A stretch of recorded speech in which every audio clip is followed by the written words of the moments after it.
Many customers across Texas are slowly starting to go back into restaurants. But for restaurant owner Dallas Hale, who we talked to in person earlier this year, there's something else happening that still hasn't stopped. Our phone is ringing off the hook. Hale owns 14 restaurants, 10 in Texas. He says his stores to go orders have gone up 500% compared to this time last year.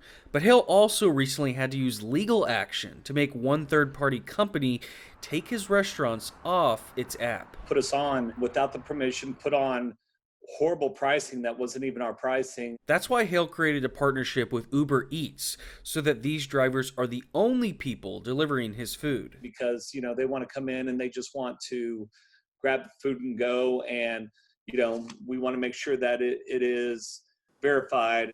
Four services make up 95% of all third-party business. This includes Uber Eats, Grubhub, DoorDash, and Postmates. Most charge restaurants 15 to 30% per order as a commission fee. So some Texas restaurants have decided to no longer use these apps. The ability to control the entire experience, and whether it's good or bad, and to not have that middleman in place is very valuable to us. Jason Morgan owns the restaurants Original Chop Shop and Bella Green. He says to avoid the high third-party fees and gain more control of his business, his front of staff employees now work as delivery drivers too. They're flexing to a drive if they need to drive, and if they don't need to drive, they're an additional body that's in the store. Which Morgan plans to keep even after the pandemic. You can get it faster, you can get it cheaper, and you can get a better experience. Kelsey Erickson Streufert of the Texas Restaurant Association believes the third-party experience has to improve. Essentially, restaurants are held captive right now. Because of situations like what happened with Hale.